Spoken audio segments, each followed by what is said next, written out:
Hello guys, তোমরা কেমন আছো? দেখো, আজকে আমি ছাদের উপর লাউ পাতা তুলতে এসেছি। দেখো কত সুন্দর লাউ পাতা হয়েছে। এখন পাতা তুলে নিয়ে মাছ দিয়ে ভাপাবো। সকালে মাছবালা এসেছিলো, মাছ রেখেছি আর ভেবেছি না লাউ পাতা হয়েছে, ছাদের উপর লাউ পাতা দিয়ে মাছ দিয়ে ভাপাবো আজকে।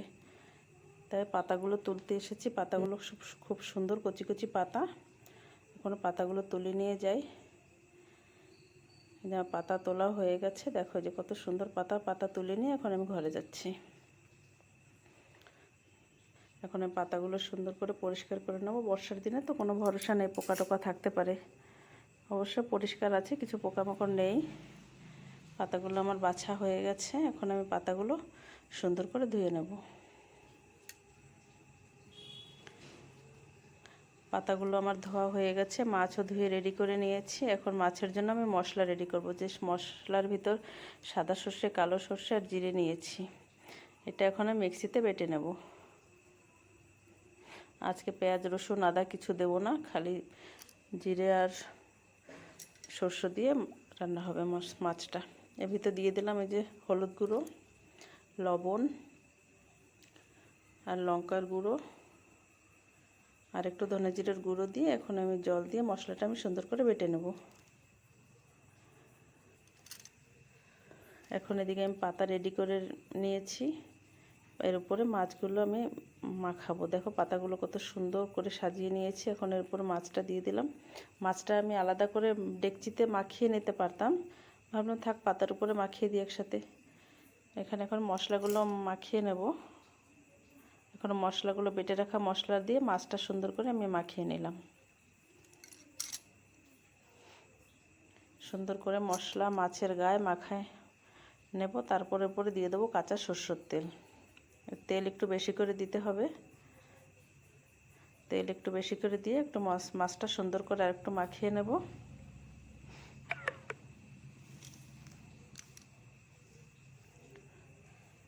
মাছটা মাখানো হয়ে গেছে।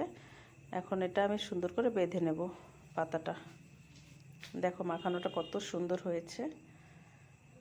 এখন এই মাছটা আমি পাতার ভিতরে দিয়ে সুন্দর করে বেঁধে নেব। এই যে সুতো দিয়ে আমি চারোদিকে সুন্দর করে পেঁচিয়ে নিচ্ছি, যে কোনো দিক দিয়ে রস টস না বেরোয়, মশলাপাতিগুলো না বেরিয়ে যায়।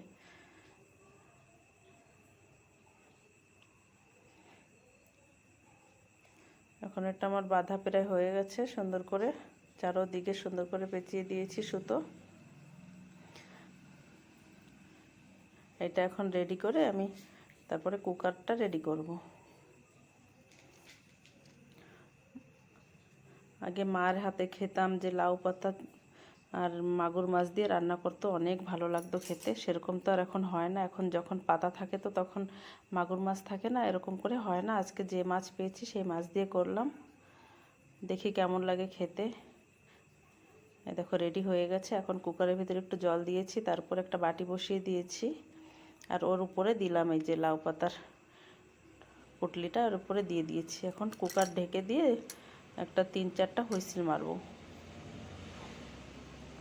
এই যে হয়ে গেছে আমার রান্না। এখন বের করে দেখি কেমন হয়েছে। দেখো সিদ্ধ তো হয়ে গেছে, দেখা যাচ্ছে। এখন এটা বের করে আমি দেখাচ্ছি তোমাদের কেমন হয়েছে। এখন অনেকটা সুতা দিয়ে বেঁধেছিলাম, তো সুতাগুলো এখন আমার ছাড়াতে টাইম লাগবে, অনেক সুতো আছে। জোরে টানাও যাচ্ছে না, মাছগুলো কেটে যাবে জোরে টানলে। ধীরে ধীরে সুতাগুলো ছাড়িয়ে এখন এই যে পাতাগুলো আলাদা করতে হবে।